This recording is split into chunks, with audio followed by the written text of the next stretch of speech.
Let me show you this. We all live inside a bubble, right? This is our world. We go to church here, we work over here, we go get our coffee over here, we go to this park over here, we usually go over here to, hang out with friends. This is our favorite club. This is our world. This is our favorite spot on the beach. We all live in this bubble.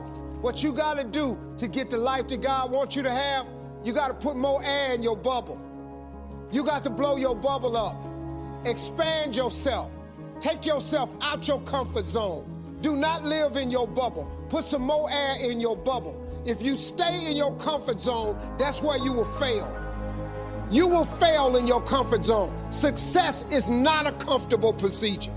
It is a very uncomfortable thing to attempt. So you got to get comfortable being uncomfortable if you ever want to be successful. Start putting some pressure on. Put some pressure on yourself. Get out here and get about it. Look, I love to sugarcoat this thing for you. I love to tell you, look, you can go out here and get rich, do a couple of things. That ain't happening. You got to get real doggish. You got to get downright funky if you want to make it. Now, like I was telling you before, if you want to be ordinary, you ain't even got to listen to me. Just go on about your business. If you think ordinary's cool, ain't no problem. It's some really, really wonderful ordinary people. But if you are sitting in this room and you have extraordinary aspirations, then you're going to have to do extra. You put extra on top of ordinary, and you come up with extraordinary. It's no other way. I'm sorry, but here's the fact. All of you have extraordinary capabilities. All of you. You have to decide if you are willing to do the things to put you in that category. Rich people don't sleep 8 hours a day. That's a third of your life. It ain't but 24 hours in a day. You cannot be sleep 8 hours a day. You can't live in LA and wake up at 8 o'clock in the morning. It's 11 o'clock on the East Coast. The stock market been open 2 hours. They already making decisions about your life and your ass was asleep. The Bible says, he who loves to sleep and the folding of hands, poverty will set upon you like a thief in the night. He who loves to sleep and the folding of hands, poverty will set upon you like a thief in the night. I'm gonna ask you one question, I'm gonna go. How many of you in here know somebody who loves to sleep? Who knows somebody that loves to sleep? Let me ask you something. Ain't they, Poe? It's hard. It's not easy. It's hard changing your life. It was hard when just over 3 years ago in the Penobscot building in Detroit, Michigan, where I was operating my business, and I fell on some hard times, and I was sleeping in my office. It was hard coming into the lobby, and the security said, "Excuse me, Mr. Brown, can we see you for a moment?" And I said, "Yes." And I walked up to the counter, and he gave me an envelope. And he said, "Would you mind reading it here?" And I opened the envelope, and the envelope was from management that said, "This is an office tower. It's not a hotel. Please do not sleep in your office." And I said, "Excuse me, sir." I said, "I just work long hours in creating my business. I'm an entrepreneur. And right now, things are bad for me. But they're not going to be this way always. And I just asked for the opportunity to continue to operate like I'm doing. I'm not trying to make this my home." And it was hard coming through the lobby. And sometimes they would laugh. There's a guy talking about becoming successful. And look at him. He's bathing in the bathroom upstairs on the 21st floor. He sleeps on the floor. Him and 2 other dreamers up there. Look at him. It was hard, ladies and gentlemen, coming to speak to people. And I was facing financial difficulties in my own life. I was behind on my bills and my dreams, and I'm saying to them, you can live your dream. It was hard, ladies and gentlemen. It was very difficult to pick myself up each day believing that I could do it. There were times that I doubted myself. I said, "God, why is this happening to me? I'm just trying to take care of my children and my mother. I'm not trying to steal or rob from anybody. Why did this have to happen to me?" It was very hard. And here's what I want to say to you. For those of you that have experienced some hardships, don't give up on your dream. No one could have convinced me by holding on, by continuing to push forward, by continuing to run toward my dream, that one day I would have my own talk show. It's a long shot, ladies and gentlemen, from Liberty City, an abandoned building on a floor, never knowing my mother or father. It's a long shot. being here with you today in this dome in Atlanta. It's a long shot. No college training, labeled educable, mentally retarded. But I kept running toward my dream. Don't stop. Don't stop. Don't stop running toward your dream. It's very important as you hold on to that dream. There are moments when you're going to doubt yourself. There are rough times are going to come, but they have not come to stay. They have come to pass. It's very important for you to know that. Don't say I'm having a bad day. Say I'm having a character building day. It's very important for you to believe that you are the one to make this happen.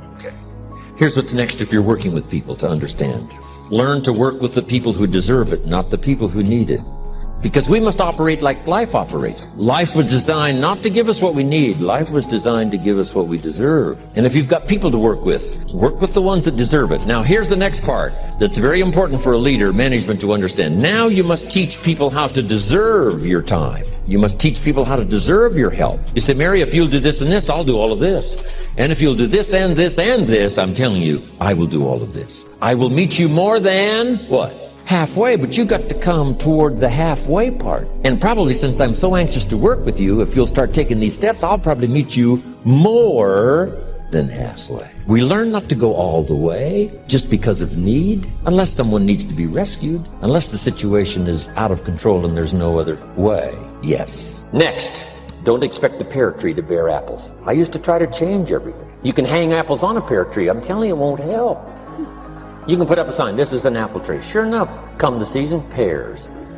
Here's what I learned. You cannot change people, but they can change themselves. You cannot change people, but they can change themselves. Incredible. Capital in your business isn't what matters. Okay? It's not the money that buys you a future. It's your skills that buy you a future. Money and no skills, and I'm telling you, you're still poor. Money and no ambition, where are you? Money and no courage, you're broke. A little bit of money and a whole lot of courage. That's all we need. I'm looking for people when I'm recruiting back in those days, and the money didn't matter. What mattered to me was somebody's willingness, somebody's ingenuity, somebody's willingness to try.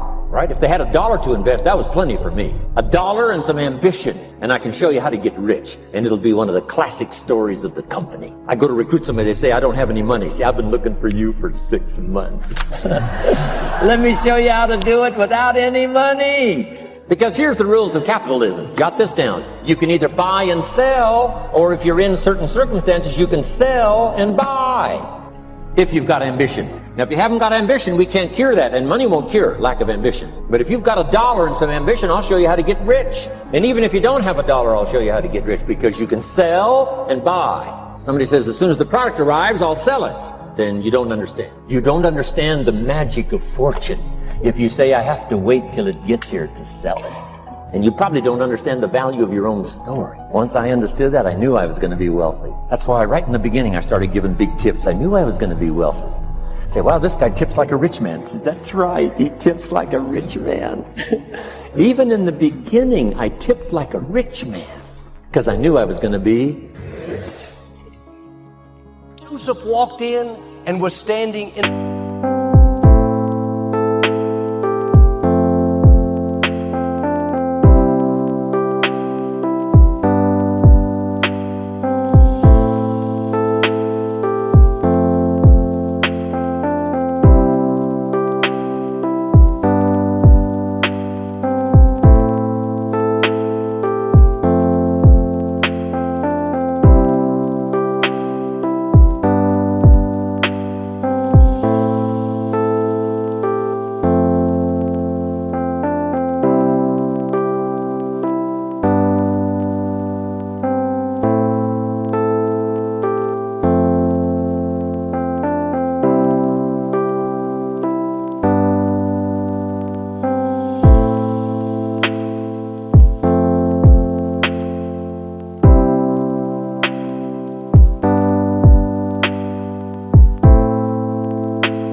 presence of one of the most powerful people of that day. He interpreted the Pharaoh's dream. He was so impressed, he made Joseph the prime minister of Egypt, second in command. It happened quickly. Joseph didn't have to run for office. The Pharaoh didn't hold a vote. He didn't interview candidates for 6 months. Right on the spot, he made Joseph the prime minister. God knows how to do a quick work. The trouble, the injustice, it hurried out of Joseph's way. He woke up that morning a slave in prison. He went to bed that night the prime minister, promoted, vindicated. Don't be discouraged by what's not changing. Like Joseph, you may be doing the right thing and the wrong thing is happening. Your time is coming. God has these destiny moments where He's going to suddenly catapult you to a new level. It's not going to be a long process. It's going to happen quickly, unexpectedly. The right people are going to come looking for you. The promotion, the opportunity, the vindication is going to come tracking you down. After the Israelites came through the Red Sea, they wandered in the desert for 40 years. They thought their obstacles were too big, their enemies too strong, and that kept them from going into the promised land. Now, years later, their children and grandchildren were about to cross the Jordan River and go into the land that God promised. The problem was the land was occupied with these incredibly strong, powerful people called the Anakites. They were descendants of giants. You can imagine how intimidated the Israelites must have felt.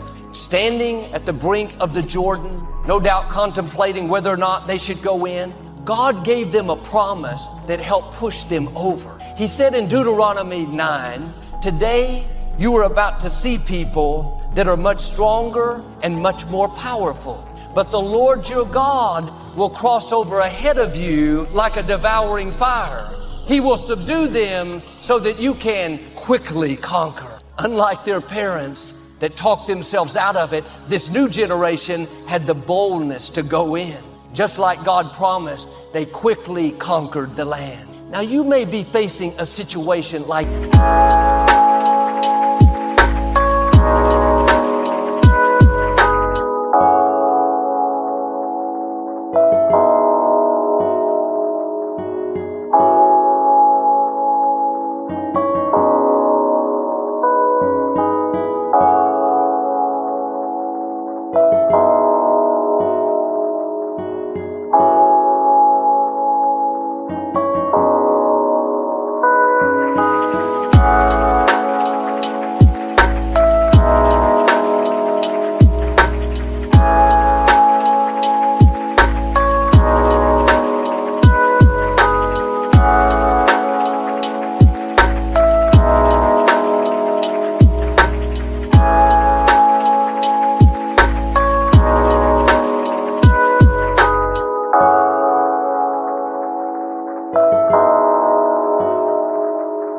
them that seems impossible in your health, your finances, a relationship.